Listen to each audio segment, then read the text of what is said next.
E aí, galera, bom dia, boa tarde, boa noite. Estou aqui novamente, professor Rafael Vieira, para mais uma aula no canal Desbravando a Elétrica. Hoje, pessoal, nós vamos ter uma aula da disciplina de captação de energia solar. Nós vamos estudar hoje o efeito fotovoltaico, o modelo da célula fotovoltaica e também nós vamos estudar alguns parâmetros que são importantes para definir o modelo da célula fotovoltaica, certo? E no final nós vamos ver algumas tecnologias referentes à produção de células fotovoltaicas que são constituintes dos painéis fotovoltaicos que a gente conhece. Pessoal, vou deixar aqui o meu feliz ano novo para quem está aí acompanhando as aulas no canal. Eu dei uma parada aí um pouco nos vídeos, porque eu fiquei um pouco chateado com as questões que vieram a acontecer aí, pessoal pedindo para resolver questões, oferecendo dinheiro para resolver questões. Só para deixar claro, pessoal, eu não resolvo questões, eu não recebo dinheiro para resolver questões.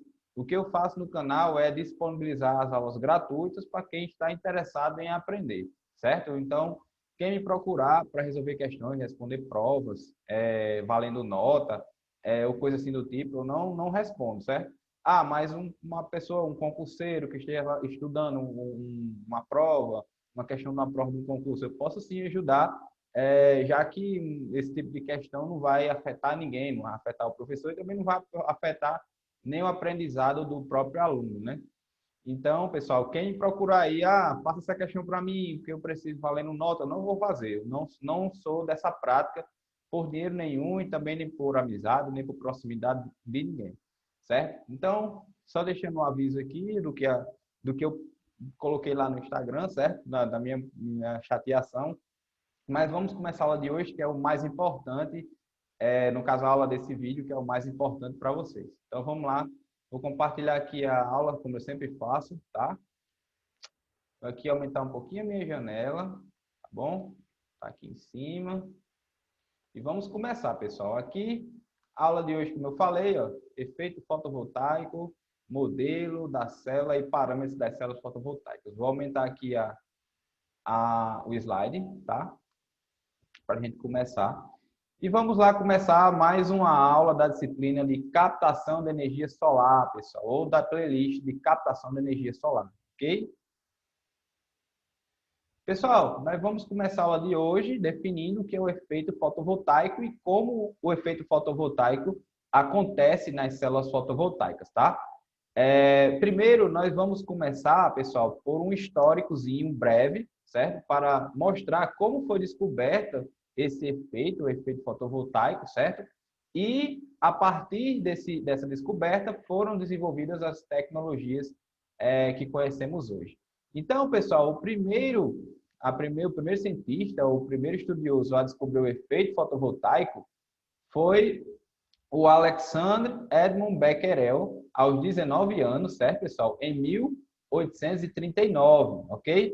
O experimento dele, pessoal, foi o seguinte: ele iluminou eletrodos de cloreto de prata, tá? Imersos em uma solução ácida e, quando esses eletrodos eram iluminados, gerava uma corrente elétrica entre os eletrodos, ou seja, gerava uma corrente elétrica no sistema, tá, pessoal? Então, o experimento de Becquerel foi muito parecido com essa figura aqui, pessoal. Aqui são eletrodos de platina, mas se nós substituirmos por eletrodos de cloreto de prata, nós vamos ter vamos dizer assim, o mesmo efeito, tá? Então, Becquerel utilizou os eletrodos de cloreto de prata, emitiu luz no seu sistema e os eletrodos estavam imersos em uma solução ácida, tá?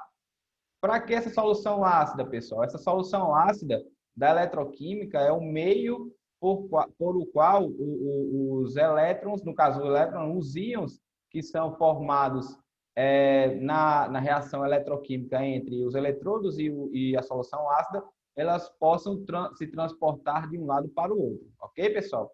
Então, o experimento de Becquerel foi basicamente parecido com o que está aqui nessa figura, ok? Só repetindo, ele pegou dois eletrodos, certo? De cloreto de prata, imergiu em uma solução ácida, certo?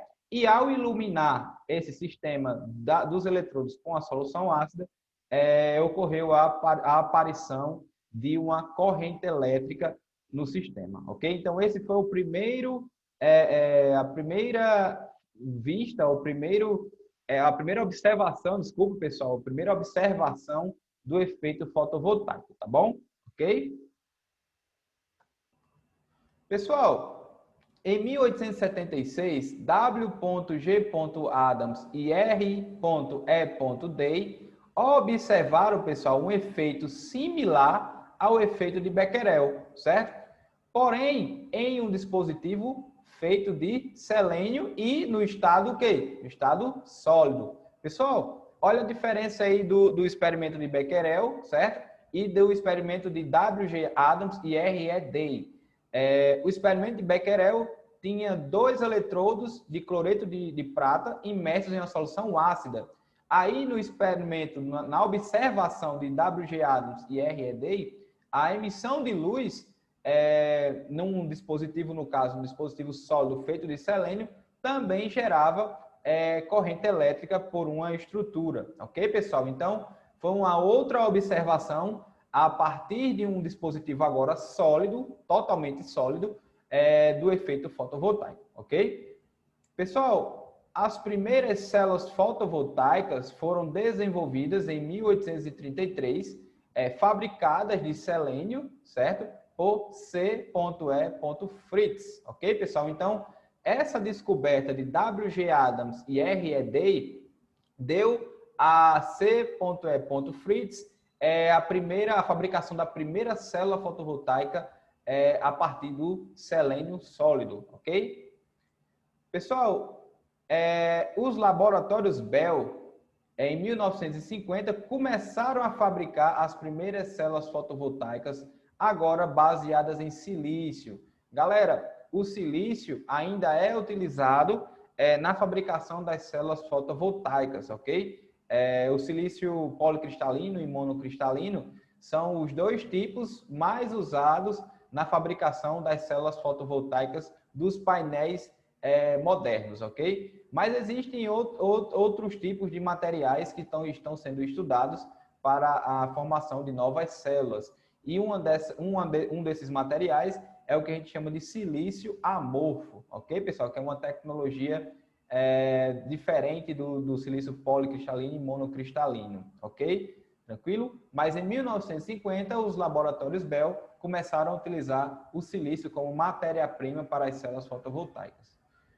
Pessoal, as células dos laboratórios Bell apresentavam um rendimento de aproximadamente 6%, certo? Com uma potência de 5 miliwatts, ok? Numa área de célula em torno de 2 metros quadrados. Então, essas foram as características que as células dos laboratórios Bell, a partir de silício, começaram a apresentar no desenvolvimento das tecnologias das células fotovoltaicas. Então, dá para ver aqui que as células tinham ainda um baixo rendimento em torno de 6%. Isso quer dizer o quê? Quer dizer que a cada 100 watts de energia luminosa que é captada pela célula, na célula dos laboratórios Bell, as primeiras células dos laboratórios Bell, a cada 100 watts, somente 6 watts poderiam ser transformadas se tivesse essa capacidade, certo? Mas a potência da célula era limitada a 5 miliwatts, ok? Para uma área de 2 centímetros quadrados, ok, pessoal? Beleza? Então, essa daí foram as primeiras características das primeiras células fotovoltaicas a serem desenvolvidas. Tranquilo? Então, pessoal, o que é o efeito fotovoltaico? O efeito fotovoltaico é a criação de uma diferença de potencial ou tensão e uma corrente elétrica com a incidência de luz. Então, pessoal, o efeito fotovoltaico nada mais é do que a geração de energia elétrica a partir da energia luminosa, ok? E nós vamos ver como isso se procede, tá? Geralmente, pessoal, os dispositivos responsáveis por essa conversão de energia são basicamente metais, certo? Ou ligas metálicas com características semicondutoras. Como eu falei, pessoal, as células fotovoltaicas ainda hoje fabricadas são baseadas em silício. E a gente viu na primeira aula que o silício ele é um material semicondutor. É aquele material que transita entre a característica isolante e a característica condutora, certo? Os exemplos de materiais semicondutores, pessoal, são o silício, que é o mais usado hoje nas células, certo? Modernas. O germânio, que é utilizado, por exemplo, para a fabricação de dispositivos semicondutores, como os diodos. Arsenato de galho, o telureto de chumbo, entre outros materiais. Como eu falei no slide anterior, o silício amorfo. No final dessa aula, pessoal, eu vou apresentar outros materiais que estão sendo estudados para desenvolvimento de novas células, ok? Tranquilo? Pessoal, quando emitida a radiação, esta radiação é captada pelo material semicondutor e ocorre o fenômeno da fotocondutividade. Pessoal, fotocondutividade é o que? É condução a partir da luz, certo? Foto vem de luz e condutividade vai me dizer a condução, certo? Vai me dar o sinônimo de condução. Nesse caso aí, condução de quê? Condução de energia elétrica, tá? Ok? Pessoal, o fenômeno da fotocondutividade é a possibilidade de um material geralmente metálico e semicondutor gerar pares elétrons lacunas. Pessoal, nós vamos ver como se procede esse efeito fotovoltaico nos próximos slides, mas já adiantando um pouco, os pares elétron lacunas são nada mais, nada menos do que o desprendimento dos elétrons da estrutura, da camada de valência do material, certo? E esses pares elétron lacunas, no caso, eu vou ter um elétron que é parcialmente livre, certo? E uma carga positiva associada, que a gente chama de lacuna, ok? Tranquilo? Eu vou explicar melhor no decorrer dos slides, no decorrer da aula, ok? Beleza? Pessoal, estes elétrons adquirem energia da radiação solar, deixando a banda de valência. Como eu falei, são elétrons que deixam a camada de valência ou deixam a banda de valência. Pessoal, a banda de valência é uma região energética no qual os elétrons eles ficam confinados na camada de valência, certo? Que é a camada mais externa do átomo, ok? Quando esses elétrons adquirem energia, eles passam da banda de valência, né, para a banda de condução. Essa banda de condução, pessoal, quer dizer o quê? É uma zona energética no qual o elétron está presente, ok? Mas ele vai apresentar uma melhor mobilidade eletrônica quando aplicada uma diferença de potencial, por exemplo, ou quando aplicada uma força externa. Certo, pessoal? Então, a banda de condução é uma região no qual o elétron, quando absorveu energia, ele sai da banda de valência, ou seja, ele se desprende da camada de valência e passa a ter uma melhor mobilidade eletrônica pela estrutura. E aí eu posso ter uma melhor condutividade do meu material, certo? Tranquilo? Pessoal, os dispositivos modernos que a gente encontra hoje nos painéis fotovoltaicos, nas células fotovoltaicas, se baseiam na aplicação da junção PN, pessoal. O que é essa junção PN? É uma junção do material do tipo P, ou material semicondutor do tipo P, e também com material semicondutor do tipo N, ou o que a gente chama de material extrínseco, que a gente viu na primeira aula. Os materiais extrínsecos, pessoal, são aqueles materiais que são dopados com outros tipos de átomos, de modo a modificar a estrutura eletrônica do material semicondutor, tá? Pessoal, essa junção PN, ela é importante para quê? Para que ocorra a separação das cargas elétricas, certo? Eu vou mostrar no decorrer da aula, ok? Como é que funciona essa separação das cargas presentes no sistema e a formação de um campo elétrico responsável por impulsionar as cargas. Pessoal, esse campo elétrico ele vai ser importante por impulsionar as cargas elétricas fotogeradas, ou seja, os elétrons que são desprendidos quando são formados os pares elétrons-lacuna, ok? Eu vou mostrar como isso ocorre nos próximos slides, tá? Pessoal, o dispositivo conversor ou célula fotovoltaica é constituída ou construída em duas camadas, uma camada do tipo P e uma camada do tipo N, ok? Tranquilo? Então, só relembrando aqui, pessoal, da primeira aula, ó. A camada do tipo P do semicondutor é uma camada dopada, certo?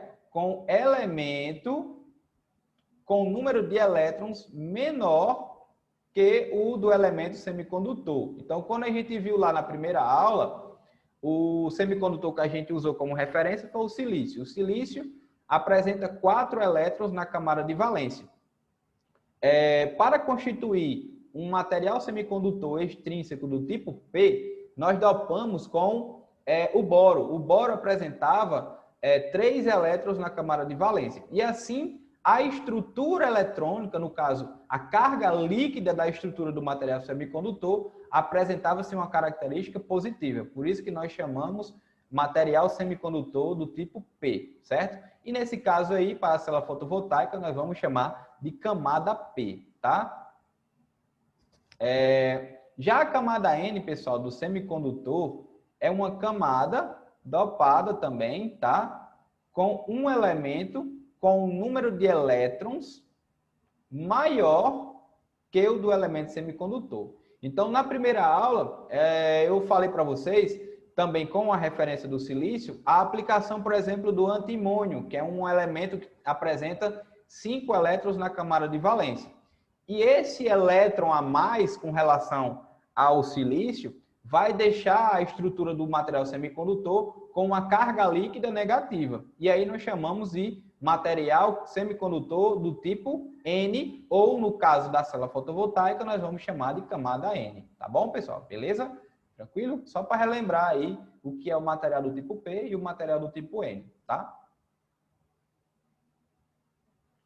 Então, desta forma, pessoal, a camada P apresentará um déficit de elétrons, certo? E a camada N apresentará um excesso de elétrons na estrutura atômica, tá? Obviamente, né? Isso pela característica de cada uma. Pessoal, a dopagem provoca uma diferença substancial de elétrons entre as camadas, aumentando a condutividade do dispositivo. Então, pessoal, aí, para a gente fazer um paralelo com relação à condutividade, nós podemos usar o material condutor como referência, né? O material condutor, ele apresenta o que a gente chama de elétrons livres, que são elétrons fracamente ligados ao núcleo e com maior mobilidade eletrônica quando aplicada uma força sobre eles, certo? Então, nesse caso aí, quando a gente tem uma dopagem, principalmente da camada N, que tem um excesso de elétrons, eu tenho a possibilidade desses elétrons serem mais livres e terem uma melhor mobilidade pela estrutura, certo? E aí eu tendo a aumentar a condutividade do dispositivo, certo, pessoal? Beleza? Devido a esse excesso de elétrons que tem uma melhor mobilidade, ok? Tranquilo? Então, eu tenho aqui, pessoal, uma figura que representa a camada do tipo P e a camada do tipo N. Ó. Aqui eu tenho a região da banda de condução, certo? E aqui eu tenho a região da banda de valência. Então, o material do tipo P, ele vai apresentar poucos elétrons na região da banda de condução, certo?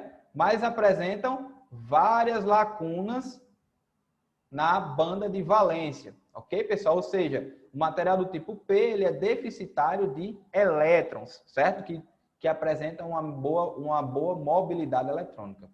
Já o material do tipo N, ele tem um excesso de elétrons na região da que a gente chama de banda de condução, ok? E apresenta poucas lacunas na região que a gente chama na banda de valência. Então, o material do tipo N apresenta uma melhor capacidade ou a melhor probabilidade de mobilidade eletrônica, ok? Tranquilo?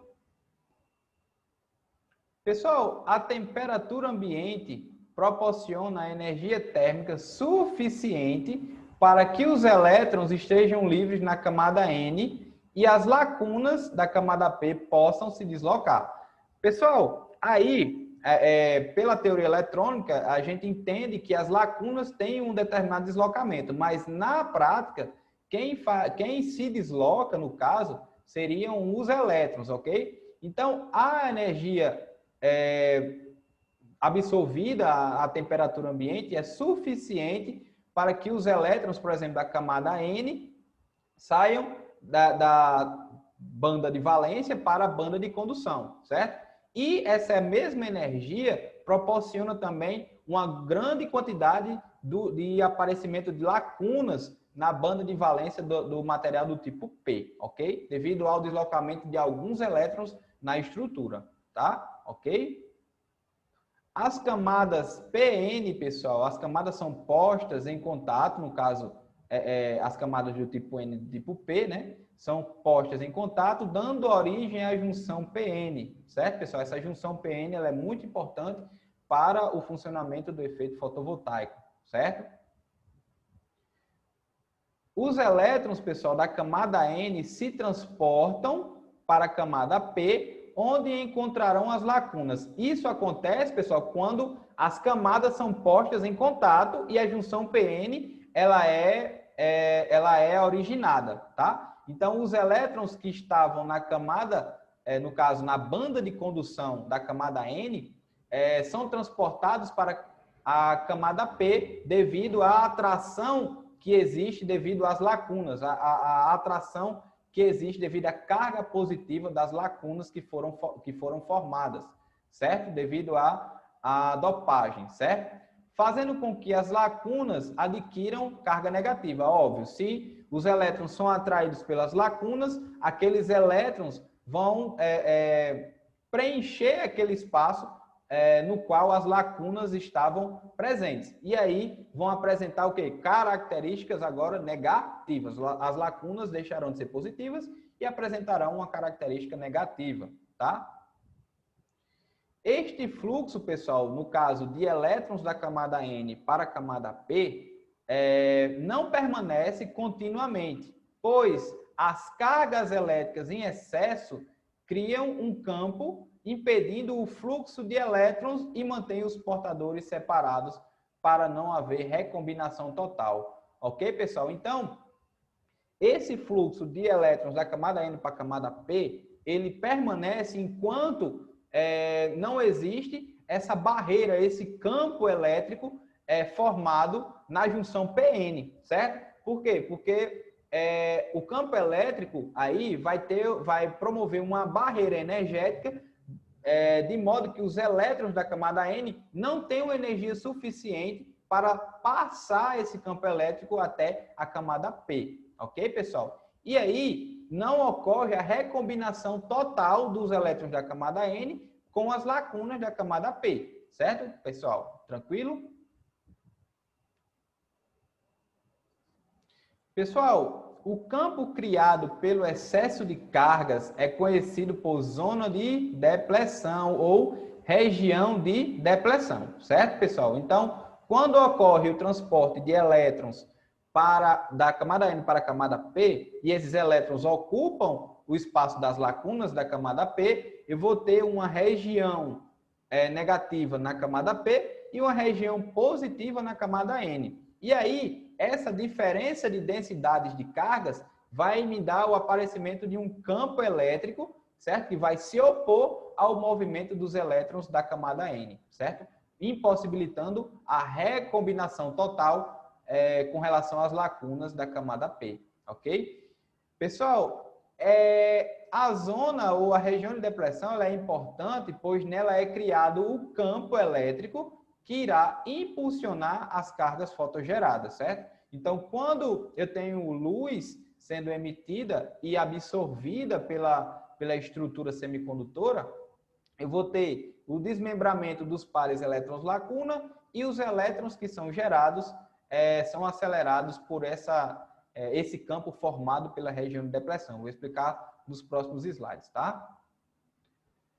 Então, aqui, pessoal, eu tenho uma figura, certo? Demonstrando como que funcionaria essa região de depressão, certo? Aqui é um esquema parecido com o diodo, certo? É um esquema de um diodo, mas o diodo é muito parecido, o funcionamento do diodo é muito parecido com o funcionamento da célula fotovoltaica, tá?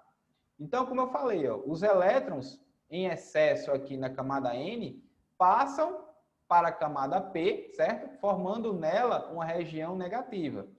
E como eu tenho o transporte de elétrons da camada N para a camada P, eu vou ter uma região na camada N de modo a ter uma região positiva, com característica positiva. E aí essa densidade aqui de cargas vai me gerar um campo elétrico nesse sentido aqui, ó, certo? Um campo elétrico que a gente chama de campo elétrico de depressão, certo? Que vai ser uma barreira para que os elétrons da camada N não se recombinem totalmente com as lacunas presentes na camada P, ok? Tranquilo? Pessoal, a obtenção da junção PN se dá na introdução de átomos do tipo P, certo? Que são átomos com déficit de elétrons com relação ao átomo do material semicondutor, na metade, certo? Escrevi aqui na metade duas vezes, na metade da lâmina de silício, certo? E na outra metade da lâmina são introduzidos átomos do tipo N, ou seja, átomos que têm excesso de elétrons com relação ao material semicondutor original, que no caso aí, por exemplo, é o silício. Então, como eu falei, quando eu estava explicando na aula de hoje sobre a camada N e a camada P. A camada N geralmente é constituída de um material, de uma dopagem, no caso, de um átomo trivalente, como o boro, e a camada do tipo N, ela é dopada de um material pentavalente, que pode ser, por exemplo, o antimônio ou o fósforo, tá? Beleza? Então, é assim que se forma a junção PN. A junção PN metade da lâmina de silício é dopada com material, ou com átomos, no caso, trivalente, né, com relação ao silício, e a outra metade da lâmina de silício é dopada com material pentavalente, certo, pessoal? Para que eu tenha um excesso de elétrons. Com essa configuração, ou seja, com a aparição da junção PN e também da camada de depressão, da região de depressão, a estrutura semicondutora é exposta à radiação eletromagnética, ou seja, é exposta à luz, tá, pessoal? E aí a gente vai ter o início do processo de fotogeração na célula fotovoltaica, tá?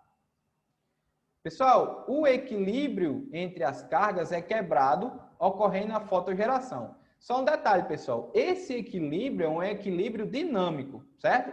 Existem ainda transporte de pequeno número de elétrons da camada P para a camada N, certo? Ou seja, um transporte de elétrons inverso da formação da camada de depressão, certo? Mas esses elétrons são recombinados com as lacunas que estão presentes na camada N, certo? E a gente chama esse equilíbrio de equilíbrio dinâmico. Pessoal, é camada N mesmo, certo? Lacunas na camada N e elétrons na camada P, certo? E a gente chama esse transporte de portadores minoritários, certo? E aí, esses elétrons se recombinam com as lacunas e eu sempre vou ter o quê? Um equilíbrio aí dinâmico, um equilíbrio eletrostático, só que dinâmico. Porém, pessoal, quando eu tenho a presença da radiação eletromagnética e a energia é absorvida pelo material semicondutor ou pela estrutura semicondutora, esse equilíbrio dinâmico é quebrado e ocorre a fotogeração, certo? Aparecendo vários pares elétrons lacunas, certo, pessoal? Então, os elétrons da estrutura semicondutora absorvem os fótons, como aqui eu coloquei, ó, pela absorção de fótons ou energia eletromagnética, e eles saem da banda de valência para a banda de condução, certo, pessoal? E aí, como eu coloquei aqui, ó, se a energia, a absorção de fótons ou a energia absorvida pelos fótons, no caso, não pelos fótons, a energia absorvida vinda dos fótons ou a energia eletromagnética da radiação eletromagnética emitida for maior do que a energia imposta pela banda proibida, ocorrerá a fotogeração. Pessoal, a banda proibida é uma banda no qual apresenta uma quantidade de energia que deve ser vencida para que o elétron saia da camada de valência para a banda de condução, no caso, da banda de valência para a banda de condução. Ou seja, ele sai da camada de valência e possa apresentar uma característica mais livre, uma mobilidade eletrônica maior, certo? Ok? Tranquilo? Então, pessoal, os pares elétrons-lacunas são gerados na camada de depressão. Então, a radiação que é absorvida, os pares elétron-lacunas são gerados basicamente na camada de depressão, certo? Ou também chamado de zona de carga espacial, certo? Os elétrons aí agora são acelerados pelo campo elétrico formado pela junção PN para a camada N e sobrarão lacunas para a camada P. Então, pessoal, os elétrons, os pares elétron-lacunas, geralmente são gerados, são fotogerados na zona de carga espacial ou na camada de depressão. E aí, os elétrons que são formados nessa camada são acelerados pelo campo elétrico criado pela junção PN. E aí, os elétrons passam da camada de depressão para a camada N. E eu vou ter, no caso, o aparecimento de lacunas na camada P. Certo, pessoal? Tranquilo? Atingida a energia suficiente, os elétrons atingem novamente a banda de condução. Ou seja, quando a gente tem essa quebra do equilíbrio dinâmico e a formação de pares elétron-lacunas novamente, certo, pessoal?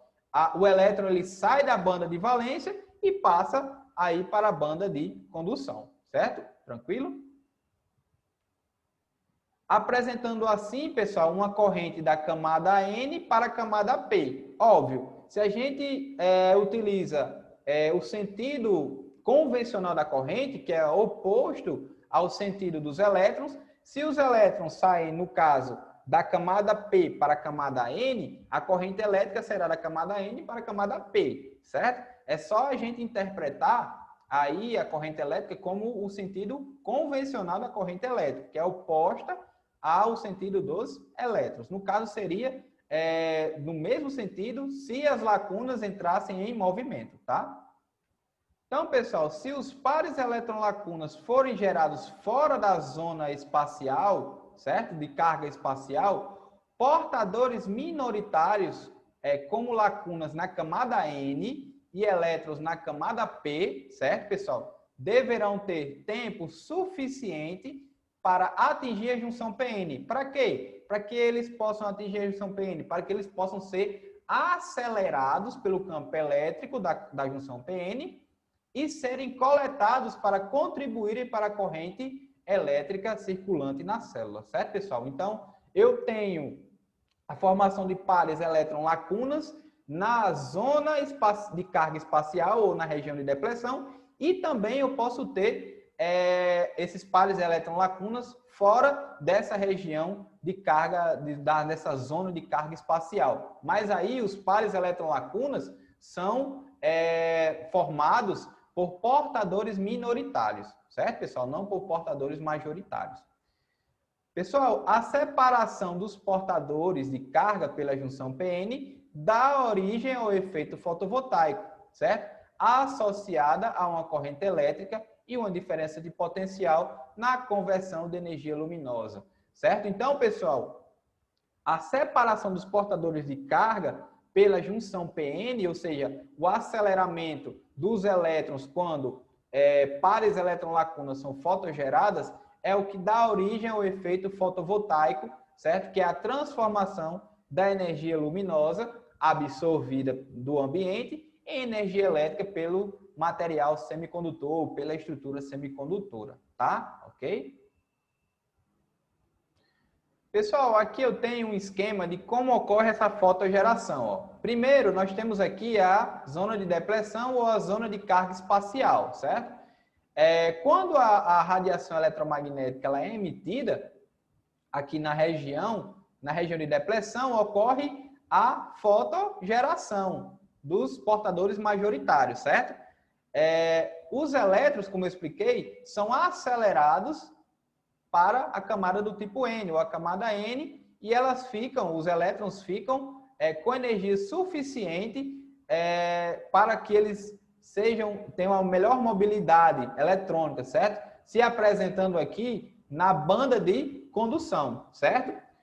E, por consequência, as lacunas elas vão ficar alojadas na camada P, ok? Tranquilo? E, apesar de se apresentarem na banda de valência, mas o gap de energia agora aqui, ó, se eu ver essa diferença energética agora entre a camada P e a camada N nessas regiões agora, vamos dizer assim, a zona proibida ela diminuiu. Por quê? Porque a estrutura absorveu uma quantidade suficiente, que a gente chama aqui, eu estou chamando de EG, no caso a figura está chamando de EG, uma quantidade de energia suficiente para vencer o quê? A zona ou a região proibida, que é justamente o quê? A região entre a camada de condução, ou a banda de condução, no caso, desculpa, a banda de condução e a banda de valência, certo, pessoal? É o que a gente chama de região ou zona proibida.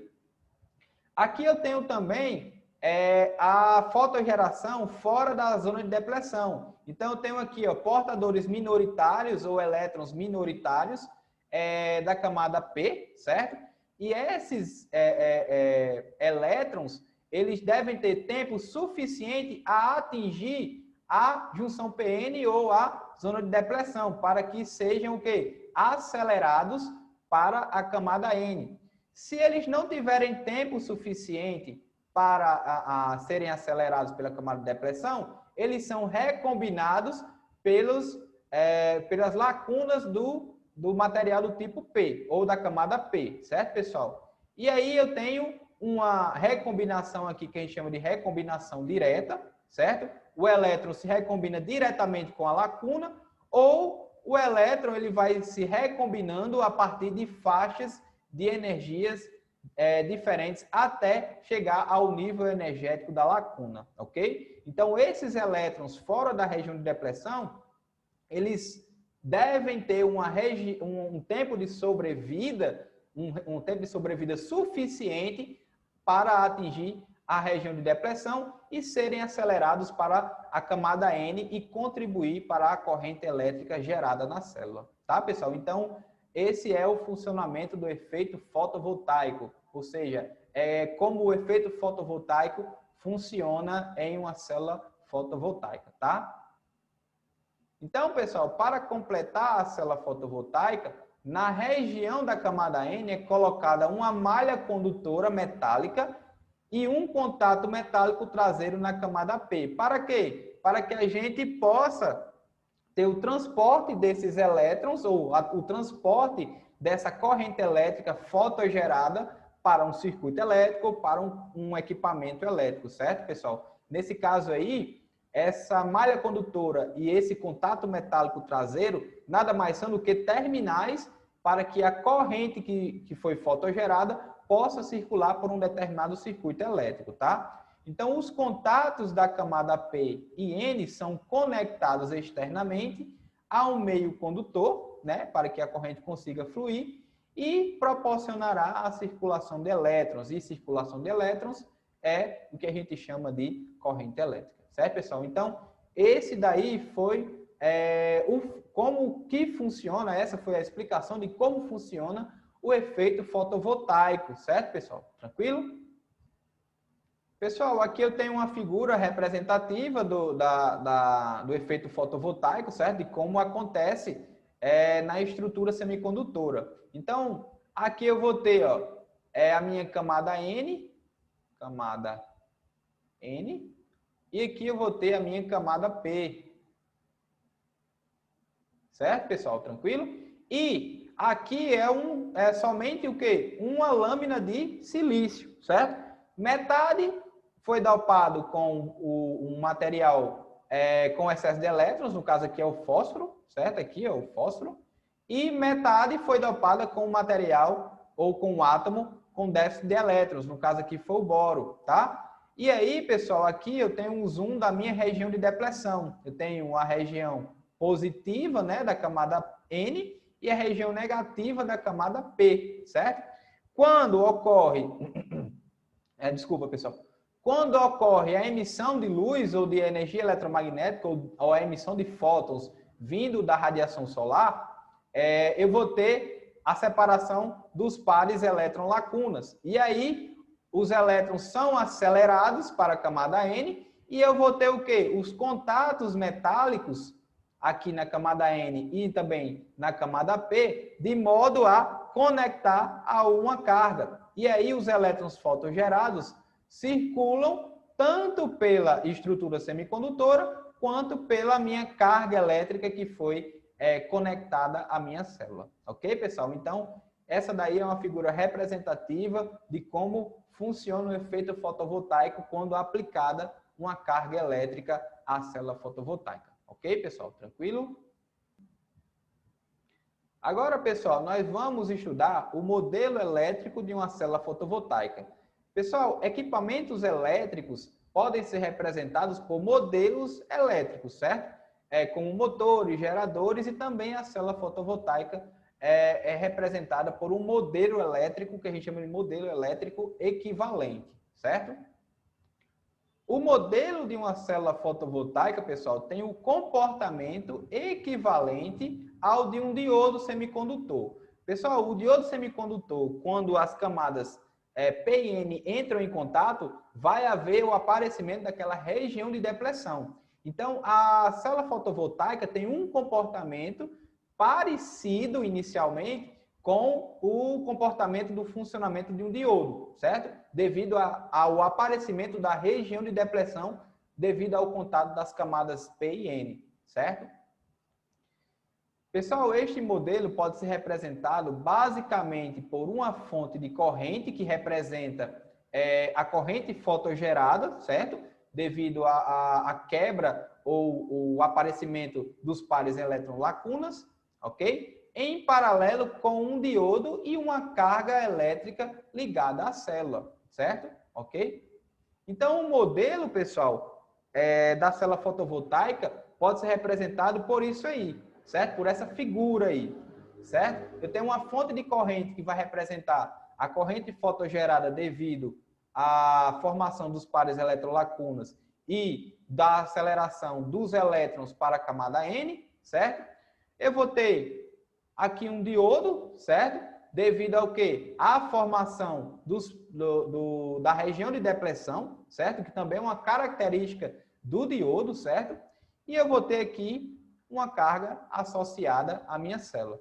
Pessoal, esse modelo é o modelo que a gente considera o modelo ideal da minha célula fotovoltaica. Ok, pessoal? Eu vou mostrar mais na frente o modelo real que introduz aí algumas resistências que a gente chama de resistência série e resistência paralela. Ok? Tranquilo? Pessoal, a corrente elétrica da célula é a soma da corrente elétrica da célula sem luz, ou seja, no escuro, ok? E a corrente da célula quando existe a radiação solar ou radiação luminosa. E a equação da corrente, pessoal, que passa pela carga, ou a corrente que transita pela carga elétrica, é essa daqui, ó. A corrente da carga é igual à corrente fotogerada. A corrente fotogerada é quando eu tenho luz.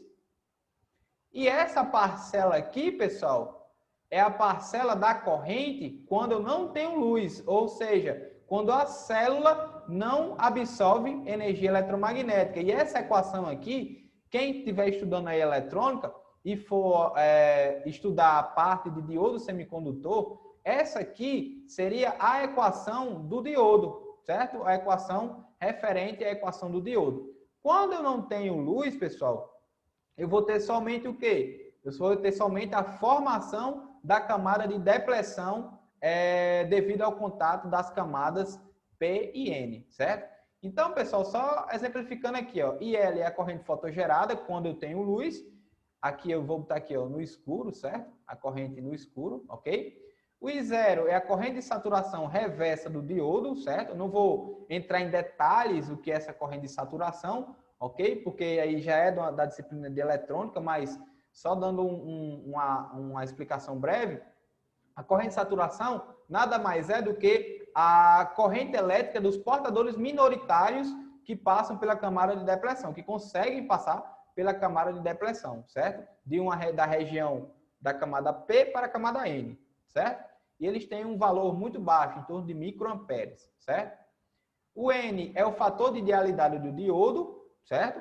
Que, se eu não me engano, agora eu não me recordo, para o silício é 1 ou 2, 1 e 2 no caso, e para o germânio, se eu não me engano, é 2, certo? Depois, quem estiver vendo essa aula aí, dá uma olhada num livro de eletrônica para dar uma lembrada de quais são os valores do fator de idealidade do diodo. Eu não estou lembrado agora, mas, se eu não me engano, o silício é 1 e 2 para determinados valores de tensão, eu acho, certo? Não estou recordando, tá bom? No momento. Q é a carga elementar ou a carga elétrica elementar, 1,6 vezes 10 a menos 19 coulomb, certo? O K é a constante de Boltzmann, que é 1,38 vezes 10 elevado a menos 23 joule por Kelvin, ok, pessoal, tranquilo? Aí é uma característica termodinâmica que a célula fotovoltaica tem, ok? E T é a temperatura, no caso T aqui, é a temperatura absoluta em Kelvin, certo, pessoal? Tranquilo? Beleza? Então, essa daí é a equação que exemplifica a corrente que circula na carga no modelo ideal da célula fotovoltaica, ok? Beleza? Galera, com a equação anterior que a gente viu para o modelo ideal da célula fotovoltaica, pode-se traçar, eu coloquei tração, mas é traçar a curva da corrente em função da tensão na célula fotovoltaica, ok? Tranquilo? Esta curva, pessoal, determina as características de funcionamento da célula fotovoltaica, principalmente o que a gente chama de ponto de máxima potência. Galera, quem tiver aí estudando sobre energia solar ou tiver interessado em um sistema de energia solar para sua casa, por exemplo, para o seu comércio ou para alguma coisa, as células, ou no caso, os painéis fotovoltaicos ou os módulos fotovoltaicos, eles são denominados a partir da sua potência de pico, certo? Ou sua potência máxima em determinadas condições de funcionamento, certo? E esse ponto de potência máxima, ele é determinado por tensão, uma tensão de máxima potência e uma corrente também de máxima potência, certo? Que eu vou mostrar agora aqui na figura, ó. Eu tenho aqui a curva da corrente em função da tensão da célula fotovoltaica. Aqui o meu ISC é a corrente de curto-circuito, certo? Da minha célula. O VOC é a minha tensão de circuito aberto da célula, certo? E aqui, ó, eu vou ter o quê? A minha corrente de máxima potência e aqui eu vou ter a minha tensão de máxima potência, certo? Essa tensão de máxima potência e essa corrente de máxima potência, ela está associada quando aplicada uma carga à célula fotovoltaica, certo? Quando eu aplico uma carga à célula fotovoltaica, pessoal, eu vou ter uma redução aí na tensão com relação à tensão de circuito aberto, certo? Eu vou explicar mais na frente o que é essa tensão de circuito aberto, ok? Mas a corrente de máxima potência, ela diminui muito pouco com relação à corrente de curto-circuito, que eu também vou explicar um pouco mais na frente, ok? Tranquilo? E aqui o par ordenado entre a tensão de máxima potência e a corrente da máxima potência, nós chamamos de ponto de máxima potência ou ponto de joelho, certo? E esse ponto de joelho vai determinar qual é a potência máxima que a célula pode apresentar, ok? Tranquilo? Porém, pessoal, as células fotovoltaicas, elas não são ideais como qualquer equipamento elétrico, ou seja, as células fotovoltaicas também vão apresentar perdas, certo? Ou seja, perdas existem em seu funcionamento devido a resistências elétricas associadas às células. Então, como eu falei nos slides anteriores, vão existir, pessoal, nas células fotovoltaicas, que a gente chama de resistência série, e resistência paralela. Eu também vou explicar no decorrer da aula, tá? Tá bom? Nesse sentido, ó, como eu falei, ó, as resistências em série e em paralelo devem ser incluídas no modelo da seguinte forma. Ó.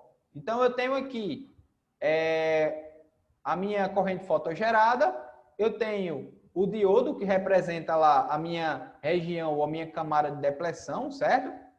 Eu vou ter aqui uma resistência em paralelo e uma resistência em série, tá? E aqui eu tenho a minha carga, que é conectada à minha célula, ok? Beleza? E aí é o modelo real da célula, certo? Apresentando as perdas ômicas que a célula vai apresentar em sua constituição, ok? Tranquilo? Pessoal, o modelo representado na figura anterior, nós chamamos de modelo real da célula. Como eu falei, esse modelo real, ele representa as perdas ômicas da célula fotovoltaica, ok? Tranquilo?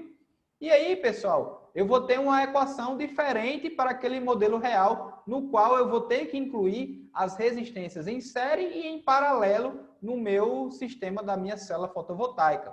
Tranquilo? E aí, a equação ó, da corrente na carga será o quê? A corrente fotogerada, quando eu tenho a emissão de luz, né? Eu vou ter aqui a parcela da corrente quando eu não tenho luz, ou seja, quando a célula está no escuro.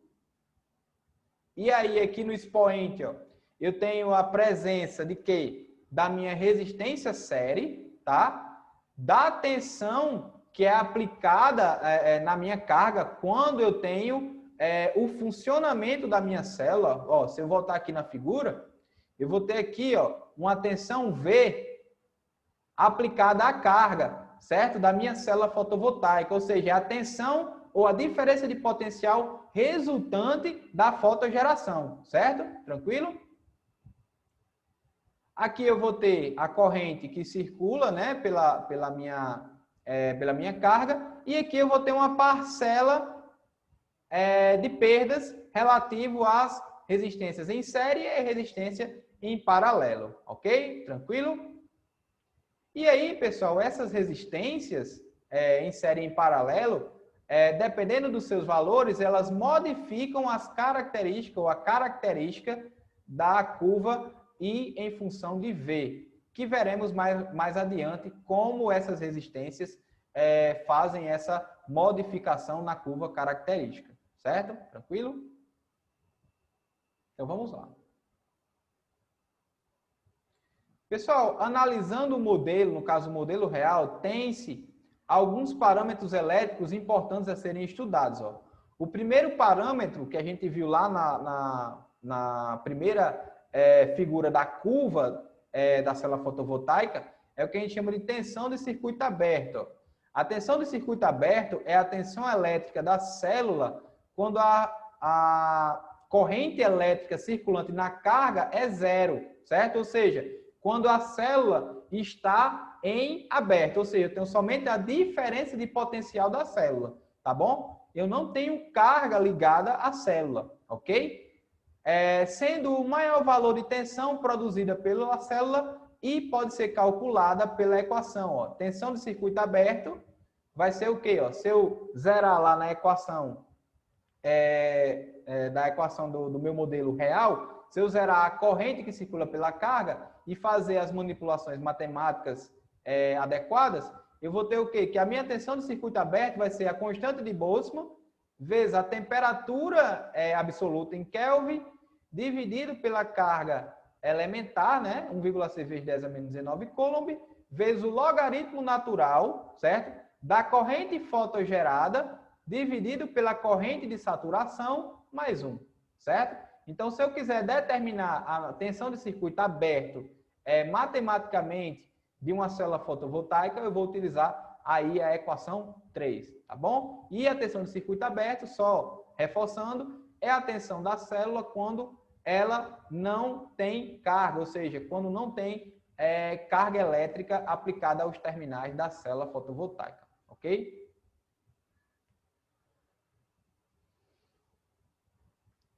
Pessoal, a tensão de circuito aberto dependerá diretamente da temperatura, certo?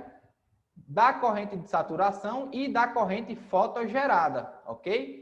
E o valor da tensão de circuito aberto para algumas tecnologias podem apresentar, ó, por exemplo, para o silício cristalino entre 0,5 e 0,7 volts, para o silício amorfo entre em torno de 0,886 volts e para as células de telureto de cádmio em torno de 0,857 volts, certo, pessoal? Tranquilo?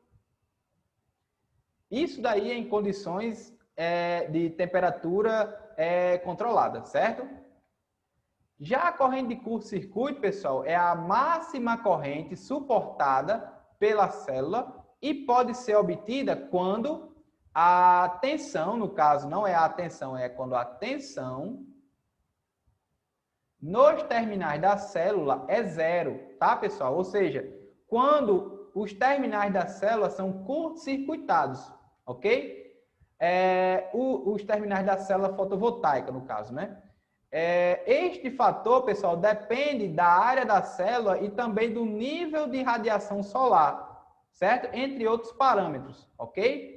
Para algumas tecnologias, a densidade de corrente de curto-circuito pode apresentar, por exemplo, para o silício cristalino em torno de 38 miliamperes por centímetro quadrado, para o silício amorfo em torno de 16,75 miliamperes por centímetro quadrado em termos de densidade de corrente, e para o telureto de cádmio em torno de 26,95 miliamperes por centímetro quadrado. Tá bom? Ok? Tranquilo, pessoal? Então, só reforçando.